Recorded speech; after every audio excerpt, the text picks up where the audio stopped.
Eu quero convidar você a abrir a palavra de Deus na carta de Paulo aos Efésios, capítulo 2. Nós vamos ler do versículo 1 ao 10 nessa manhã. Conforme você for encontrando, vamos nos colocar de pé, honrar a palavra de Deus. Sabe,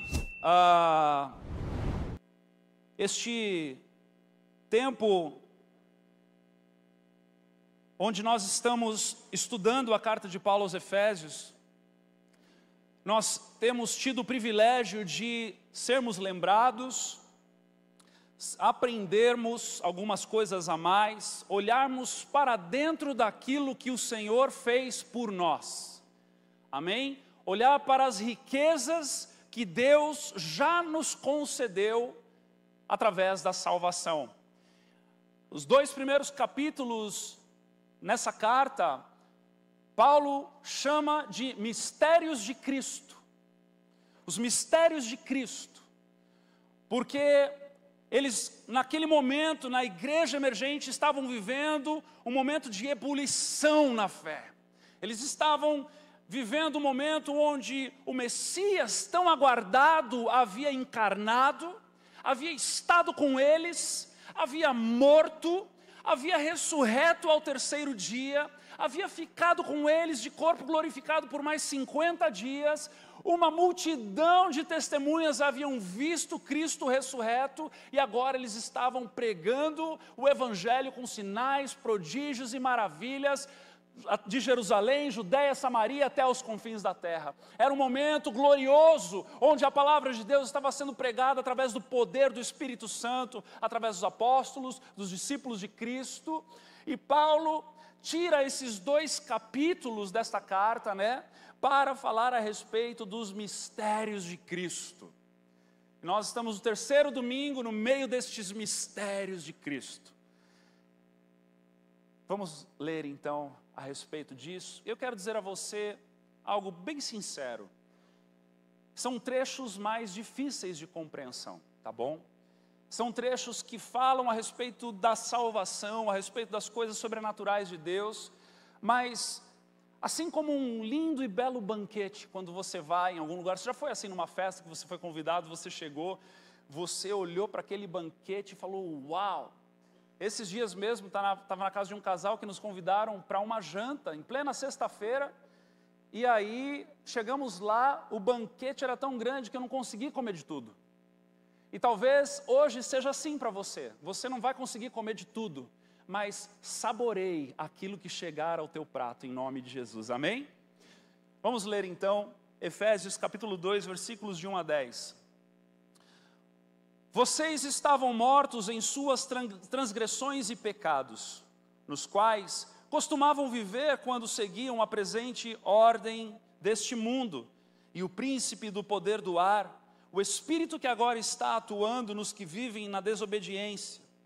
Anteriormente, todos nós também vivíamos entre eles, satisfazendo as vontades da nossa carne, seguindo os seus desejos e pensamentos, como os outros, éramos por natureza merecedores da ira. Todavia, Deus, que é rico em misericórdia, pelo grande amor com que nos amou, deu-nos vida com Cristo, quando ainda estávamos mortos em transgressões. Pela graça, vocês são salvos. Deus nos ressuscitou com Cristo, e com Ele nos fez assentar nas regiões celestiais em Cristo Jesus, para mostrar nas eras que hão de vir, a incomparável riqueza de sua graça, demonstrada em sua bondade para conosco em Cristo.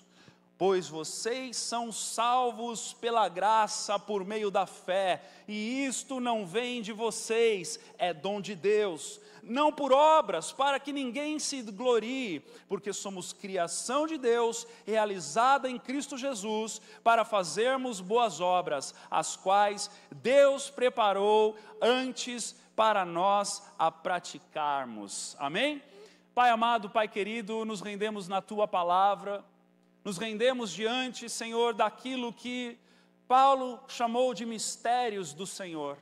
Então, oramos em nome de Jesus, que escamas de olhos caiam nessa manhã, que ouvidos sejam aguçados a ouvir aquilo que o Espírito está dizendo, que a boa nova seja revelada, descortinada, apresentada para muitos corações aqui nessa manhã. Senhor, em nome de Jesus, rogamos a Ti e pedimos pelo Teu favor. Amém e amém. Podem se sentar.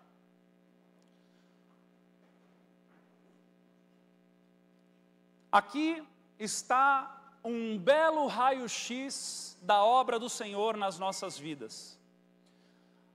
Aqui está uma bela pintura daquilo que outrora vivíamos, mas que o Senhor, pela sua irresistível graça, que o Senhor, pela sua maneira de manifestar-se através de Cristo Jesus, nos comprou e nos levou para um novo lugar glorioso na sua doce presença. Então Paulo começa falando a respeito de uma morte, que nós estávamos mortos em nossas transgressões e pecados. Uma morte que, como zumbis, vivos, mortos, vivíamos. Como aquele que andava fazendo aquilo que achava de melhor a se fazer, vivendo a sua vida de maneira ordinária, tentando vencer na vida, tentando conquistar coisas materiais, tentando conquistar uma bela família, tentando viver de maneira organizada para pensar numa velhice boa, e de repente aquilo que era tudo o que havia, percebe que há um buraco que não cabe nada destas coisas dentro dele, no seu próprio coração. E ao perceber isso, e se deparar com a boa nova do Evangelho, descobre que estas coisas, elas são um mundo à parte de uma novidade de vida que em Cristo Jesus nós encontramos. Glória a Deus. Nós estávamos mortos em nossas transgressões e pecados. Jesus, num momento que vai falar com Nicodemos, nós conhecemos muito bem esse trecho em João capítulo 3. Ele diz: eu digo a verdade, ninguém pode ver o reino de Deus se não nascer de novo. Ninguém pode ver o reino de Deus se não nascer de novo. E Nicodemos então tenta materializar essa revelação e dizer: como assim, mestre? Então eu vou ter que entrar de novo no ventre da minha mãe. E ele começa a satirizar, a agir com sarcasmo diante de Jesus, diante de tal verdade que se recebe não por compreensão, mas por revelação, que se recebe pelo Espírito e não pela carne. E aí Nicodemos, um pouco mais adiante, dos versículos 9 a 12 de João capítulo 3, vai dizer: como pode ser isso? E Jesus diz: você é mestre em Israel e não entende essas coisas? Asseguro que nós falamos do que conhecemos e testemunhamos do que vimos, mas mesmo assim vocês não aceitam o nosso testemunho. Jesus estava falando a respeito dos escribas, dos fariseus, dos mestres da lei da época, de que não estavam reconhecendo em Cristo o Messias. Eu falei das coisas terrenas e vocês não creram. Como crerão se falar de coisas celestiais?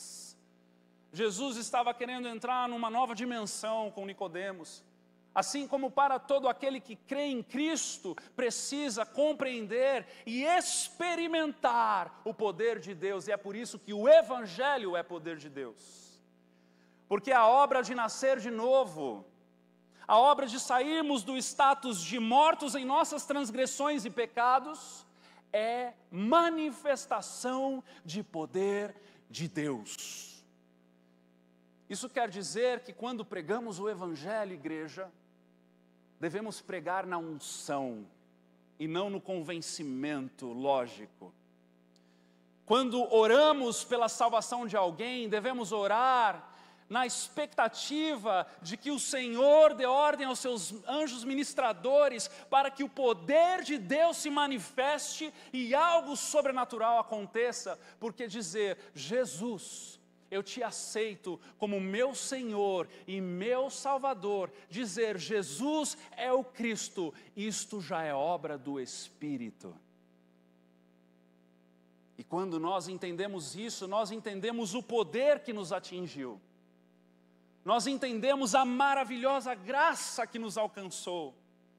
Nós entendemos que outrora vivíamos na escravidão, na morte, na escuridão, na vala comum, no contexto ordinário, onde o mundo jaz no maligno, mas o Senhor nos arranca de lá, nos sopra a vida, e essa vida em Cristo Jesus muda o nosso destino de uma vez por todas.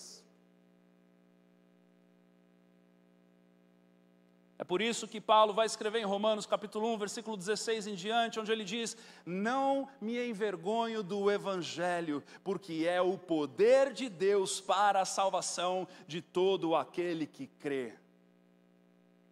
Primeiro judeu, depois do grego, porque no Evangelho é revelada a justiça de Deus, uma justiça que do princípio ao fim é pela fé. Como está escrito, o justo viverá pela fé. Porque agora somos vivificados, por que é que não estamos mais mortos? E isto se dá pela fé. Por que é pela fé? É pela fé, porque ainda a obra não está completa. É pela fé, porque se eu descer daqui e te beliscar, você vai dizer ai. Porque nós vivemos ainda nas dores desse mundo. Porque nós vivemos ainda sujeito às tentações da carne. Porque nós vivemos lutando com uma nova natureza dentro de nós e sendo confrontados constantemente com a velha natureza. E é por isso que é pela fé, meus irmãos. Mas haverá um dia em que nós teremos e receberemos um corpo glorificado em Cristo Jesus, e a obra de redenção se dará por completa nas nossas vidas. Eu vou dar mais uma chance para você. E a obra de redenção se dará por completa nas nossas vidas. Meus irmãos, por enquanto é luta, mas um dia será lucro. Por enquanto é ir para o Calvário, ir para o Gólgota, viver é Cristo, mas um dia nós morreremos e será lucro eterno na presença do nosso Criador. Essa nova vida que não cabe dentro de nós, mas precisa caber por enquanto.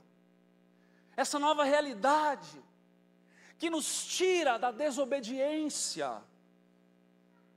Costumavam viver quando seguiam a presente ordem deste mundo, e o príncipe do poder do ar, o espírito que agora está atuando nos que vivem na desobediência. Vivíamos na desobediência, gostávamos de desobedecer, gostávamos de ser aquele James Dean, aquele jovem rebelde, aquele cara da moto que nada o segura, aquela jaqueta de couro rasgada, aquela calça jeans rasgada, aquela coisa assim, né? Eu não estou aqui, eu estou tentando estereotipar aquilo que nós vivíamos como uma vida regressa. Aquela índole de dizer ninguém manda em mim, eu cuido de mim mesmo, eu vou fazer do meu jeito. As leis não me cabem. Rebeldia. Éramos dominados pelo príncipe do poder do ar, regidos pelas leis do mundo que jaz no maligno, atuando sobre a desobediência. A desobediência continua governando esse mundo distorcido pelo pecado, meus irmãos. Isso não deve ser algo que é surpresa para nós. Aquilo que o mundo nos oferece, A maneira em que o mundo nos convida a vivermos como família, a vivermos como indivíduo, a vivermos como solteiros, a vivermos como empreendedores, a vivermos como funcionários públicos. A forma em que o mundo nos convida a vivermos estas coisas, estes papéis, é uma forma de desobediência, é uma forma de desacato, é uma forma distorcida do plano original de Deus. Porque lá no Éden, lá no começo, lá no início, há um plano original.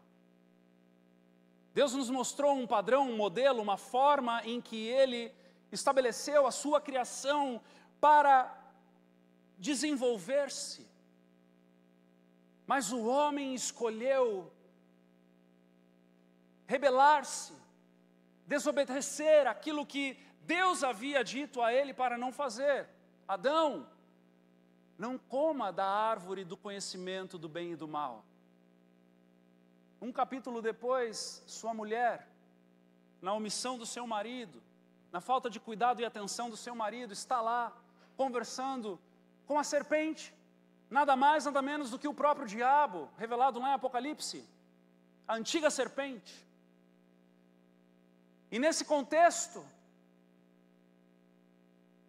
a humanidade decide pelo caminho da desobediência e começa então a viver uma realidade onde não só o homem, mas toda a criação se distorce diante da queda.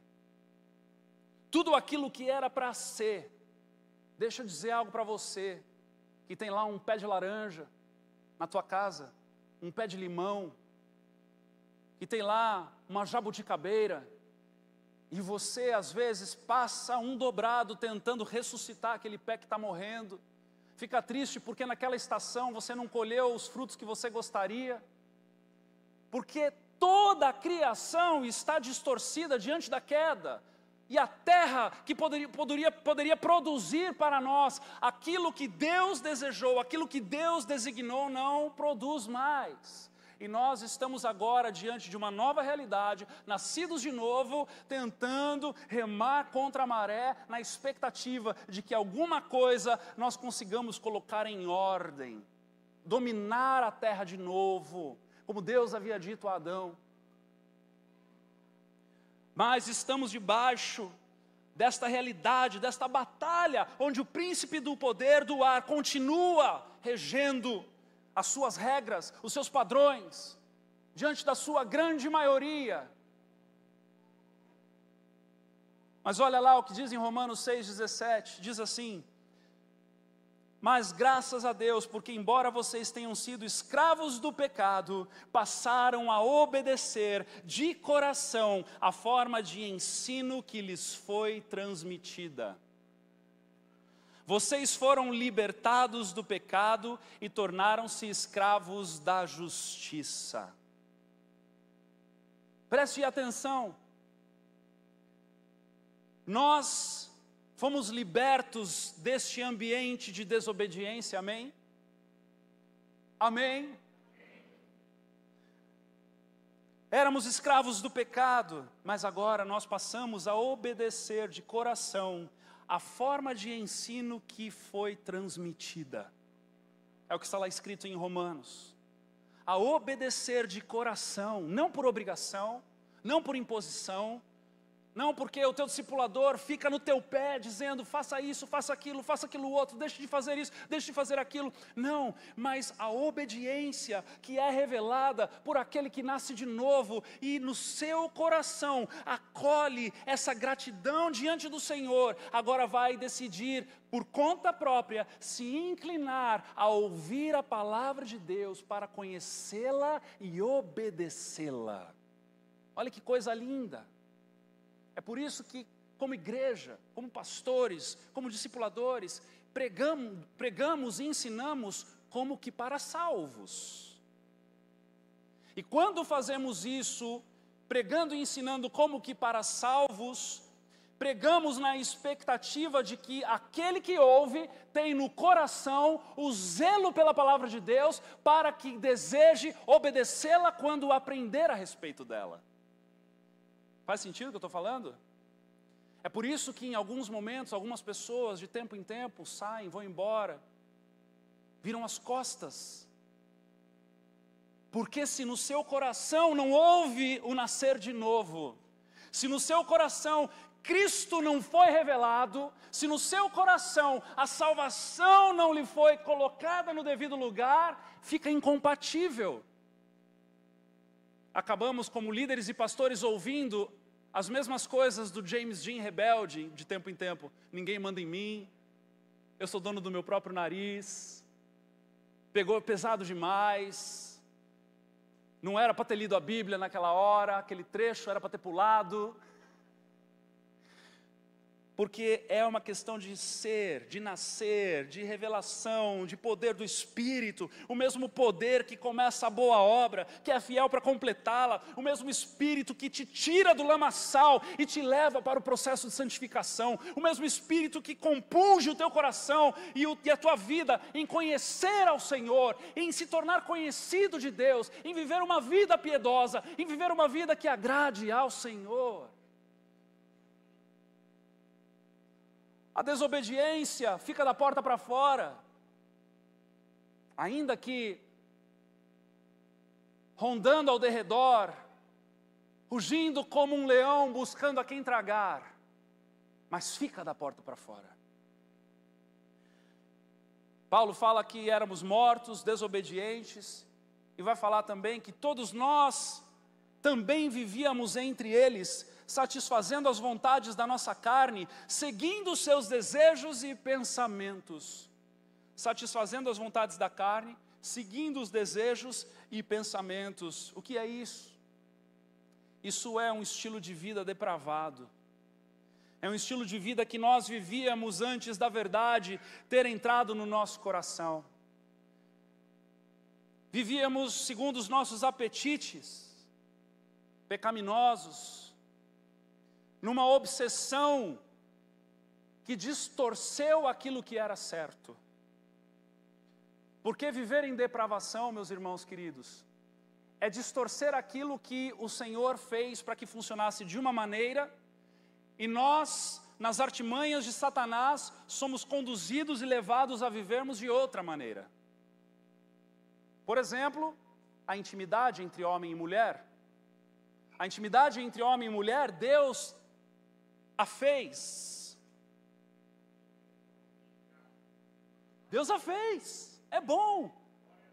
Não é bom que o homem esteja só. Dar-lhe-ei uma auxiliadora. Amém. Glória a Deus por isso. A intimidade é bênção, é favor de Deus, é presente de Deus para nós. Mas quando ela acontece fora do casamento, quando ela acontece diante de um ambiente que não é agradável ao Senhor, ela se torna depravação, depravada, distorcida da maneira correta. Ter as coisas é bom ou não? Sim, é bom ter coisas, é bom ter uma casa própria, é bom ter um carro. Agora, quando a gente começa a desejar aquilo que não é nosso, é bom ou não? Não é bom. Distorceu. Quando não tem contentamento, quando nós não nos contentamos com aquilo que temos, quando nós permitimos com que os nossos olhos tenha aquela, igual o Thundercats na minha época, a visão além do alcance, e comece a olhar e desejar coisas que são dos outros, pessoas, cargos, riquezas. Isso daí é fruto do pecado que distorceu o mundo e gerou e promoveu a depravação. E nós estávamos vivendo neste mundo como se este fosse o padrão. Nós estávamos vivendo neste mundo como se isso era o modo de sobrevivência desse mundo. Mas o Senhor nos alcançou, nós decidimos olhar para Ele e reconhecer em Jesus o nosso Senhor e o nosso Salvador, o Filho do Deus vivo. E quando isso aconteceu, nós pudemos então aprender uma nova realidade, onde o céu que tocou a terra pôde nos providenciar este lugar de vida espiritual. Tem alguém aqui? Alguém aqui que é grato pela vida espiritual?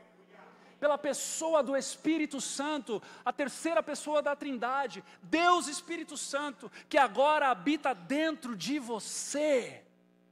Ah, meus irmãos, isso é vida. Veja lá o que Paulo vai dizer a partir do versículo 4.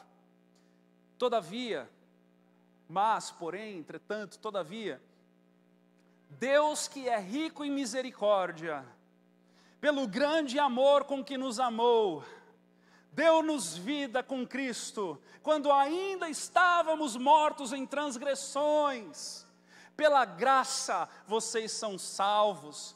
Deus nos ressuscitou com Cristo e com Ele nos fez assentar nas regiões celestiais em Cristo Jesus, para mostrar nas eras que hão de vir a incomparável riqueza de sua graça, demonstrada em sua bondade para conosco em Cristo Jesus. Meus irmãos, esta pequena frase diz muita coisa. Nesta pequena frase nós podemos encontrar aqui que o Senhor nos amou, que o Senhor nos vivificou, que o Senhor nos salvou, que o Senhor já nos ressuscitou pela fé e que o Senhor nos assentou à sua destra. Que coisa maravilhosa é essa? O Senhor nos amou primeiro, em primeiro lugar. Ele nos amou primeiro. Nós estávamos mortos em nossos delitos, em nossas transgressões. Nós estávamos dentro deste ambiente de morte, desobediência e depravação, mas Ele nos amou primeiro. Ele deu o seu único Filho para que todo aquele que nele crê não pereça, mas tenha vida eterna. Ele colocou o seu Filho em nosso lugar, para ser pendurado no madeiro, para que pudéssemos ter acesso de volta à intimidade com esse Deus maravilhoso. Ele nos presenteou com misericórdia e graça. Misericórdia é não recebermos o que nós merecemos. É quando Ele olha com olhar de misericórdia, mesmo quando nós somos culpados. E Ele diz: eu vou poupar. E aquele que não poupou o seu único Filho, em amor e misericórdia por nós. Assim como na graça é esse favor imerecido, que é recebermos aquilo que não merecemos. Enquanto misericórdia é não recebermos o que merecemos, graça é recebermos aquilo que não merecemos.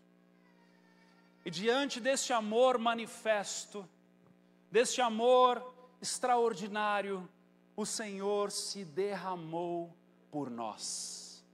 O Senhor se derramou por nós, se tornou vergonha por nós, se humilhou por nós, abriu mão de sua glória por nós. Um amor não só de palavras, muito além disso, um amor manifesto. Um amor que primeiramente decidiu ser manifesto, para que depois pudesse falar a respeito disso. O Senhor nos amou, mas Ele também nos vivificou, nos deu vida. Assim como Jesus diz a Nicodemos, João 3,6, o que nasce da carne é carne, mas o que nasce do Espírito é Espírito. Jesus diz em João 10,10, o ladrão vem apenas para roubar, matar e destruir. Eu vim para que tenham e a tenham plenamente, tenham vida e a tenham plenamente. Nós nascemos de novo. Nós fomos vivificados.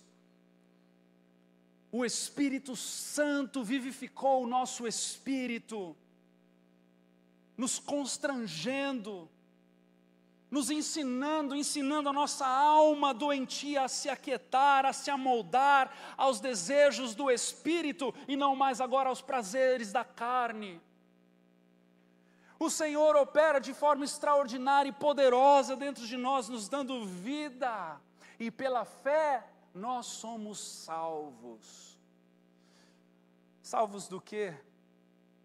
Meus irmãos, salvos daquilo que está lá em Apocalipse capítulo 20 nos falando, salvos da segunda morte, o momento em que o Senhor jogará todos os incrédulos no lago de fogo e enxofre. Apocalipse 20, versículo 15, aqueles cujos nomes não foram encontrados no livro da vida, foram lançados no lago do fogo. Deixa eu te dizer uma coisa nessa manhã, o teu nome pode não estar na lista daquela festa que você queria participar, o teu nome pode não estar dentre aqueles que passaram num curso que você queria, ele pode não estar na contemplação de uma carta de crédito, ele pode não estar até no coração daquela pessoa que você ama, mas se ele está no livro da vida, o teu futuro está garantido. Essa é a esperança que nos acometeu, essa é a vida abundante que nós recebemos. Ainda que hoje, aqui e agora não esteja do jeito que a gente quer, daqui a pouco, presta atenção, vai ficar, de um jeito ou de outro vai ficar. Se o teu nome está lá naquele livro, você reconheceu Jesus como teu Senhor e Salvador, e Ele habita dentro de você, ainda que você esteja se limpando, meu irmão, ainda que você esteja se livrando ainda dessa lama, ainda que você esteja ainda se redimindo diante do Senhor, você ainda não tenha sido nem batizado nas águas, Jesus disse para aquele ladrão na cruz, certamente hoje estarás comigo no paraíso. Se a graça nos acometeu, se Jesus abriu a porta e nós dissemos, entra, está tudo resolvido. Essa é a nossa esperança. Nos amou, nos vivificou, nos salvou. E pela fé também nos ressuscitou. É o que o texto está dizendo. Paulo vai dizer em Coríntios, capítulo 15, versículos 20 a 22, diz assim, 1 Coríntios, mas de fato, Cristo ressuscitou dentre os mortos, sendo as primícias dos que dormem, visto que a morte veio por meio de um só homem, também a ressurreição dos mortos veio por meio de um só homem, pois da mesma forma como em Adão, todos morrem, em Cristo, todos serão vivificados. Dá um aleluia aí, por favor. Todos nós seremos vivificados, meus irmãos. Todos nós, pela fé, já ressuscitamos com Cristo. Olha que coisa linda. Paulo vai escrever aos Efésios tudo no passado. Por quê? Porque pela fé está consumado. Pela fé já aconteceu. Basta a gente aguardar e esperar. Aleluia. E também algo como se isso não bastasse, como se nos ressuscitar com Cristo não nos bastasse, Ele nos fez assentar nas regiões celestiais em Cristo Jesus. Ele nos fez reinar com Cristo e em Cristo. Sabe o que isso quer dizer para nós? Isso quer dizer que se Jesus não voltar na nossa linha de vida aqui na terra, e nós ressuscitaremos na primeira ressurreição, e governaremos com Cristo no milênio. Cristo colocará este mundo no lugar. Tem alguém aqui? Cristo colocará este mundo no lugar, nós veremos justiça plena acontecendo neste lugar, e nós reinaremos juntamente com Ele, porque participaremos da primeira ressurreição em Cristo Jesus. Apocalipse 20, versículo 6, felizes e santos os que participam da primeira ressurreição, a segunda morte não tem poder sobre eles, serão sacerdotes de Deus e de Cristo, e reinarão com Ele durante 1000 anos. Deixa eu te dar uma boa notícia, você vai viver nessa terra de um jeito muito diferente e por muito mais tempo. Se você morrer nessa vida sem casa própria, sem o emprego dos seus sonhos, sem o carro que você sempre sonhou, não se preocupe, você vai governar com o Rei dos Reis por 1000 anos nesse lugar. Aleluia, essa é a nossa esperança. E aí, para encerrar, gostaria de chamar o pessoal do louvor já. Eu quero ler contigo o versículo 8, 9 e 10. De Efésios capítulo 2, os últimos 3 versículos, diz assim: pois vocês são salvos pela graça, por meio da fé, e isso não vem de vocês, é dom de Deus. Amém? A nossa fé está firmada nesta verdade. A nossa fé está firmada, a nossa esperança está firmada de que a salvação é pela graça por meio da fé. E isso não vem de nós, é dom de Deus.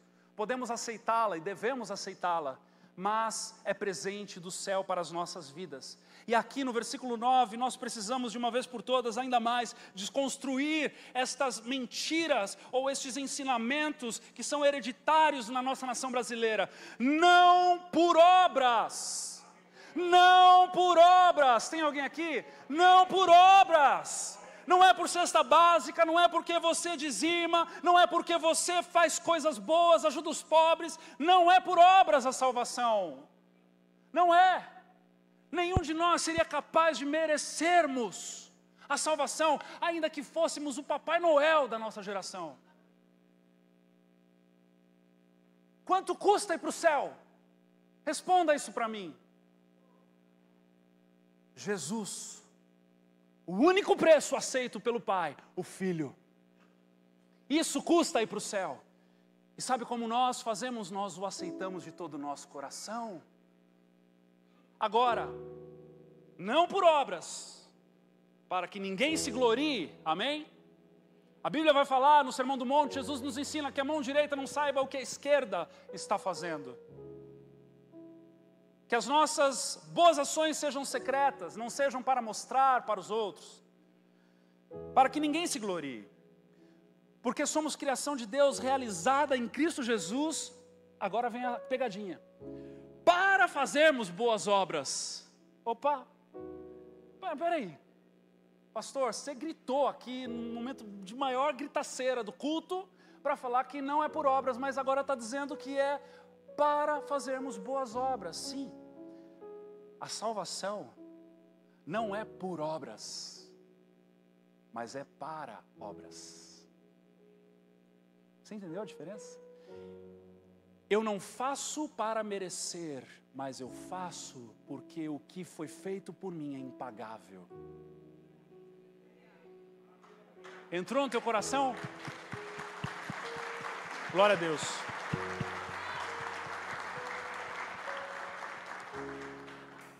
E fomos predestinados para isso, as quais Deus preparou antes para nós as praticarmos. Que bênção, que bênção. Meus irmãos, que nessa manhã essas sementes que foram lançadas no teu coração possam completar mais alguns pedaços do quebra-cabeça da salvação no teu coração. Vamos ficar de pé.